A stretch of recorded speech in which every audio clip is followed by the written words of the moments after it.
ओम शांति। 13 अगस्त 2025 के ईश्वरीय महावाक्य पहले सुनते हैं मुरली की मुख्य पॉइंट्स।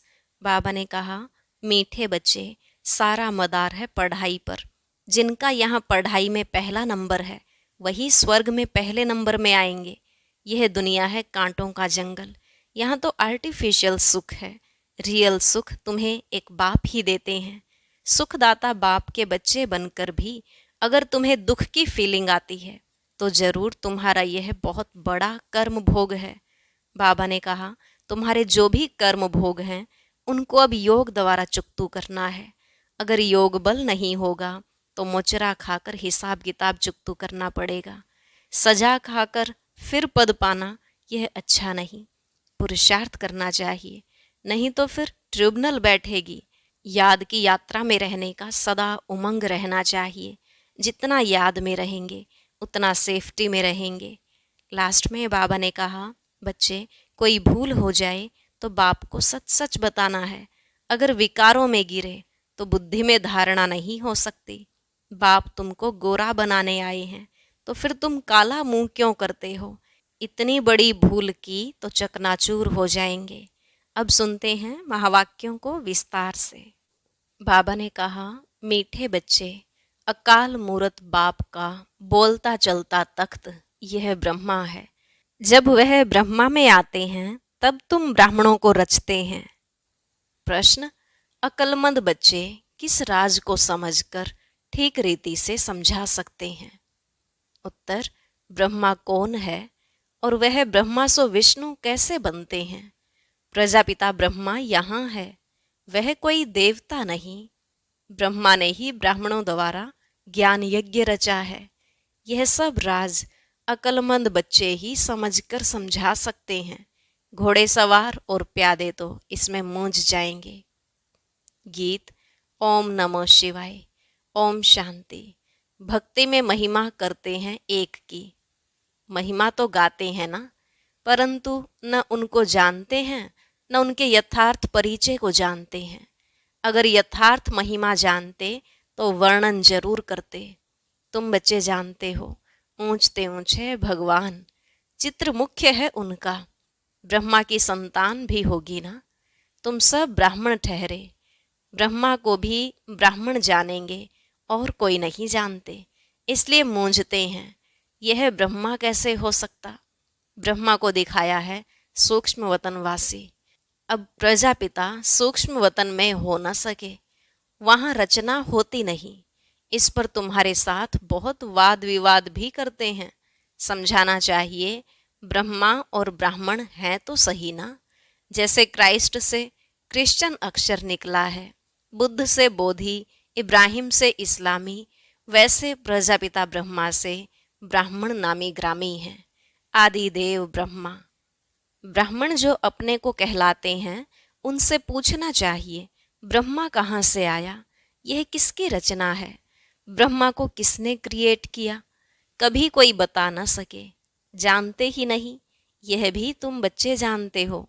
शिव बाबा का जो रथ है जिसमें प्रवेश करते हैं, यह है ही वह जो आत्मा श्री कृष्ण प्रिंस बना था। 84 जन्मों के बाद यह ब्रह्मा आकर बने हैं। जन्म पत्री का नाम तो इनका अपना अलग होगा ना, क्योंकि वह है तो मनुष्य ना। फिर इनमें प्रवेश करने से इनका नाम ब्रह्मा रख देते हैं। यह भी बच्चे जानते हैं, वही ब्रह्मा विष्णु का रूप है। नारायण बनते हैं ना। 84 जन्मों के अंत में भी साधारण रथ है ना। यह शरीर सब आत्माओं के रथ हैं। अकाल मूरत का बोलता चलता तख्त है। उन्होंने फिर वह तख्त बना दिया है, उसको अकाल तख्त कहते हैं। यह तो अकाल तख्त सब हैं। आत्माएं सब अकाल मूरत हैं। ऊंचते ऊंच भगवान को यह रथ तो चाहिए ना। रथ में प्रवेश हो बैठ नॉलेज देते हैं। उनको ही नॉलेजफुल कहा जाता है। रचता और रचना के आदि मध्य अंत की नॉलेज देते हैं। नॉलेजफुल का अर्थ कोई अंतर्यामी वह जानी जाननहार नहीं है। सर्वव्यापी का अर्थ दूसरा है, जानी जाननहार का अर्थ दूसरा है। मनुष्य तो सबको मिलाकर जो आता सो कहते जाते हैं। अभी तुम बच्चे जानते हो, हम सब ब्राह्मण ब्रह्मा की औलाद हैं। हमारा कुल सबसे ऊंच है। प्रजापिता ब्रह्मा की औलाद ब्राह्मण होते हैं, यह कोई जानते नहीं सिवाय तुम बच्चों के। उनको पता भी कैसे पड़े, जबकि ब्रह्मा को सूक्ष्म वतन में समझ लेते हैं। वह जिस्मानी ब्राह्मण अलग हैं, जो पूजा करते हैं, धामा खाते हैं। तुम तो धामा आदि नहीं खाते हो। ब्रह्मा का राज अभी अच्छी रीति समझाना पड़ता है। बोलो, और बातों को छोड़। बाप जिससे पतित से पावन बनना है, पहले उनको तो याद करो, फिर यह बातें भी समझ जाएंगे। थोड़ी बात में संशय पड़ने से बाप को ही छोड़ देते हैं। पहली मुख्य बात है अल्फ और बे। बाप कहते हैं, मामेकम याद करो। मैं जरूर किसमें तो आऊंगा ना, उनका नाम भी होना चाहिए। उनको आकर रचता हूँ। ब्रह्मा के लिए तुमको समझाने का बहुत अक्ल चाहिए। प्यादे घोड़े सवार मूंझ पड़ते हैं, अवस्था अनुसार समझाते हैं ना। प्रजापिता ब्रह्मा तो यहाँ है। ब्राह्मणों द्वारा ज्ञान यज्ञ रचते हैं, तो जरूर ब्राह्मण ही चाहिए ना। प्रजापिता ब्रह्मा भी यहाँ चाहिए, जिससे ब्राह्मण हो। ब्राह्मण लोग कहते भी हैं, हम ब्रह्मा की संतान हैं। समझते हैं परंपरा से हमारा कुल चला आता है, परंतु ब्रह्मा कब था वह पता नहीं है। अभी तुम ब्राह्मण हो। ब्राह्मण वह है जो ब्रह्मा की संतान हो। वह तो बाप के ऑक्यूपेशन को जानते ही नहीं। भारत में पहले ब्राह्मण ही होते हैं। ब्राह्मणों का है ऊंचते ऊंच कुल। वह ब्राह्मण भी समझते हैं हमारा कुल जरूर ब्रह्मा से ही निकला होगा, परंतु कैसे कब यह वर्णन नहीं कर सकते। तुम समझते हो प्रजापिता ब्रह्मा ही ब्राह्मणों को रचते हैं, जिन ब्राह्मणों को ही फिर देवता बनना है। ब्राह्मणों को आकर बाप पढ़ाते हैं। ब्राह्मणों की भी डायनेस्टी नहीं है, ब्राह्मणों का कुल है। डायनेस्टी तब कहा जाए जब राजा रानी बने, जैसे सूर्यवंशी डायनेस्टी। तुम ब्राह्मणों में राजा तो बनते नहीं। वह जो कहते हैं कौरवों और पांडवों का राज्य था, दोनों रोंग हैं। राजाई तो दोनों को नहीं है। प्रजा का प्रजा पर राज्य है। उनको राजधानी नहीं कहेंगे, ताज है नहीं। बाबा ने समझाया था, पहले डबल सिर ताज भारत में थे, फिर सिंगल ताज, इस समय तो 9 ताज। यह भी अच्छी रीति सिद्ध कर बताना है। जो बिल्कुल अच्छी धारणा वाला होगा वह अच्छी रीति समझा सकेंगे। ब्रह्मा पर ही जास्ती बात समझाने की होती है, विष्णु को भी नहीं जानते, यह भी समझाना होता है। वैकुंठ को विष्णुपुरी कहा जाता है, अर्थात लक्ष्मी नारायण का राज्य था। श्री कृष्ण प्रिंस होगा तो कहेंगे ना हमारा बाबा राजा है। ऐसे नहीं कि श्री कृष्ण का बाप राजा नहीं हो सकता। श्री कृष्ण प्रिंस कहलाया जाता है तो जरूर राजा के पास जन्म हुआ है। साहूकार पास जन्म ले तो प्रिंस थोड़े ही कहलाएंगे। राजा के पद और साहूकार के पद में रात दिन का फर्क हो जाता है। श्री कृष्ण के बाप राजा का नाम ही नहीं है। श्री कृष्ण का कितना नाम बाला है। बाप का ऊंच पद नहीं कहेंगे, वह सेकंड क्लास का पद है, जो सिर्फ निमित्त बनते हैं श्री कृष्ण को जन्म देने। ऐसे नहीं कि श्री कृष्ण की आत्मा से वह ऊंच पढ़ा हुआ है। नहीं, श्री कृष्ण ही सो फिर नारायण बनते हैं, बाकी बाप का नाम ही गुम हो जाता है जरूर ब्राह्मण, परंतु पढ़ाई में श्री कृष्ण से कम है।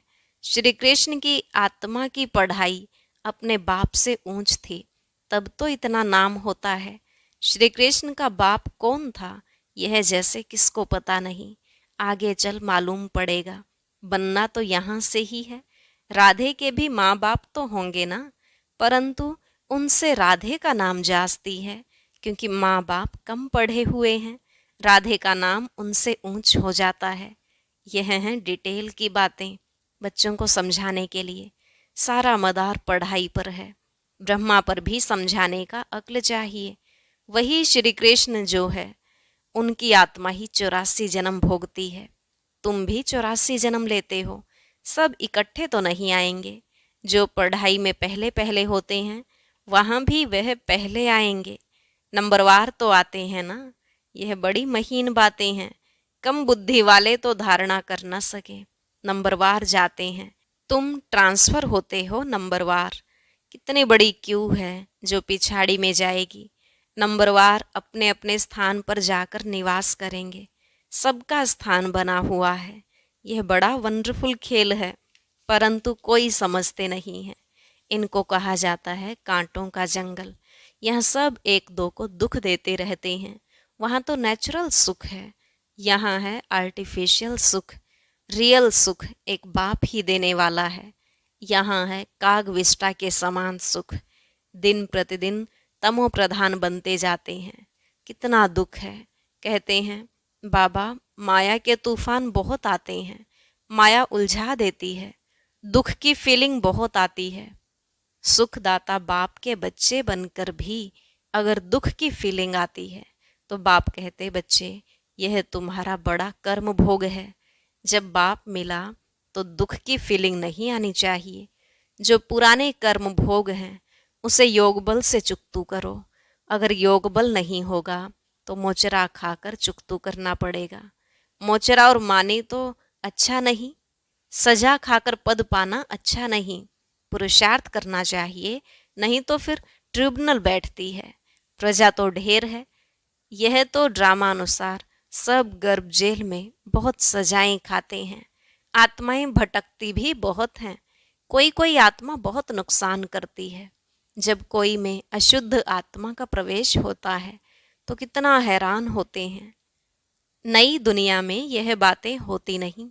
अभी तुम पुरुषार्थ करते हो। हम नई दुनिया में जाएं, वहां जाकर नए नए महल बनाने पड़ेंगे।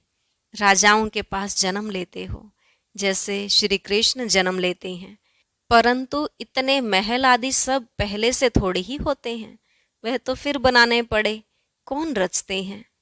जिनके पास जन्म लेते हैं, गाया हुआ भी है, राजाओं के पास जन्म होता है। क्या होता है सो तो आगे चल देखना है। अभी थोड़े ही बाबा बताएंगे, वह फिर आर्टिफिशियल नाटक हो जाए, इसलिए बताते कुछ भी नहीं है। ड्रामा में बताने की नोंद नहीं। बाप कहते हैं मैं भी पार्टधारी हूँ। आगे की बातें पहले से ही जानता होता तो बहुत कुछ बतलाता। बाबा अंतर्यामी होता तो पहले से बताता। बाप कहते हैं नहीं, ड्रामा में जो होता है उनको साक्षी हो देखते चलो और साथ साथ याद की यात्रा में मस्त रहो। इसमें ही फेल होते हैं। ज्ञान कभी कम जास्ती नहीं होता, याद की यात्रा ही कभी कम कभी जास्ती होती है। ज्ञान तो जो मिला है सो है ही। याद की यात्रा में कभी उमंग रहता है, कभी ढीला, नीचे ऊपर यात्रा होती है। ज्ञान में तुम सीढ़ी नहीं चढ़ते। ज्ञान को यात्रा नहीं कहा जाता, यात्रा है याद की। बाप कहते हैं याद में रहने से तुम सेफ्टी में रहेंगे। देह अभिमान में आने से तुम बहुत धोखा खाते हो, विकर्म कर देते हो। काम महाशत्रु है, उनमें फेल हो पड़ते हैं। क्रोध आदि की बाबा इतनी बात नहीं करते। ज्ञान से या तो है सेकंड में जीवन मुक्ति, या तो फिर कहते सागर को स्याही बनाओ तो भी पूरा नहीं हो, या तो सिर्फ कहते हैं अल्प को याद करो। याद करना किसको कहा जाता यह थोड़े ही जानते हैं। कहते हैं कलयुग से हमको सतयुग में ले चलो। पुरानी दुनिया में है दुख। देखते हो बरसात में कितने मकान गिरते रहते हैं, कितने डूब जाते हैं। बरसात आदि यह नेचुरल कैलेमिटीज भी होंगी। यह सब अचानक होता रहेगा। कुंभकर्ण की नींद में सोए हुए हैं। विनाश के समय जागेंगे, फिर क्या कर सकेंगे, मर जाएंगे। धरती भी जोर से हिलती है। तूफान, बरसात आदि सब होता है। बॉम्ब्स भी फेंकते हैं, परंतु यहाँ एडिशन है, सिविल वार। रक्त की नदियाँ गाई हुई हैं। यहाँ मारा मारी होती है। एक दो पर केस करते रहते हैं, सो लड़ेंगे भी जरूर। सब हैं निधन के, तुम हो धनी के। कोई लड़ाई आदि तुमको नहीं करनी है।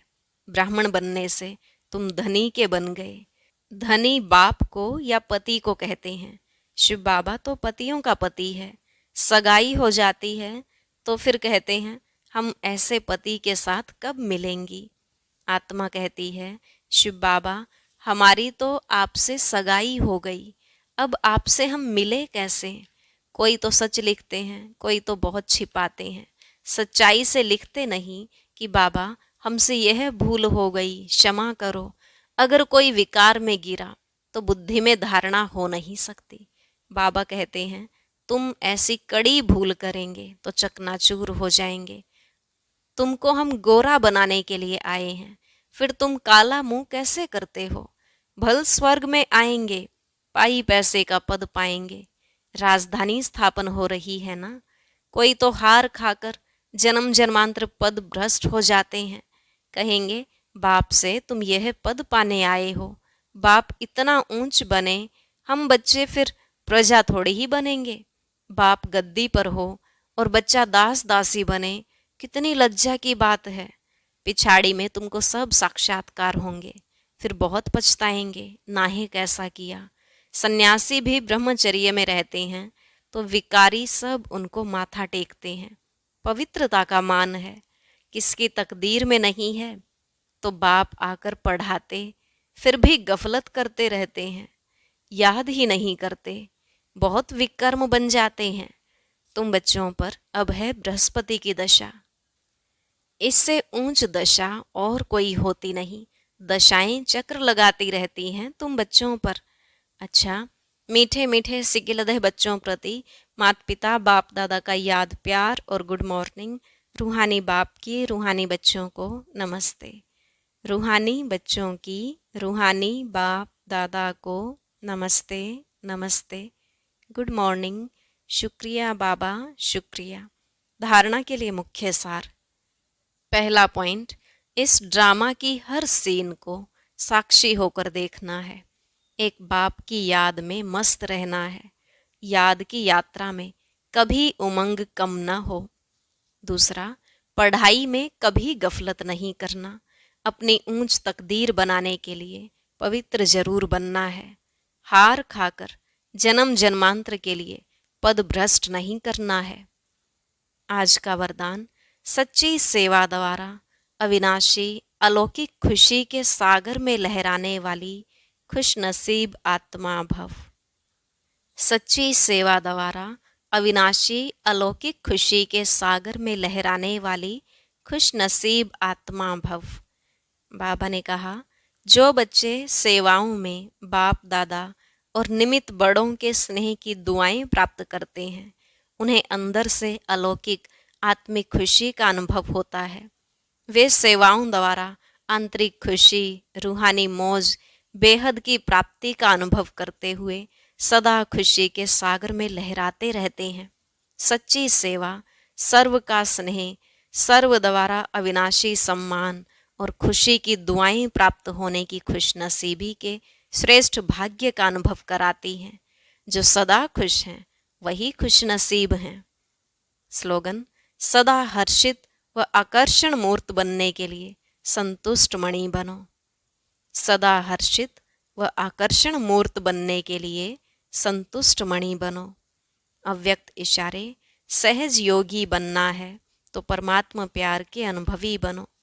कर्म में, वाणी में, संपर्क व संबंध में, लव और स्मृति व स्थिति में लवलीन रहना है। जो जितना लवली होगा वह उतना ही लवलीन रह सकता है। इस लवलीन स्थिति को मनुष्य आत्माओं ने लीन की अवस्था कह दिया है। बाप में लव खत्म करके सिर्फ लीन शब्द को पकड़ लिया है। आप बच्चे बाप के लव में लवलीन रहेंगे तो औरों को भी सहज आप समान व बाप समान बना सकेंगे। ओम शांति। अब सुनते हैं आज का अव्यक्त ज्ञान मोती। इसके लिए ऊपर दिए गए बॉक्स पर क्लिक करें।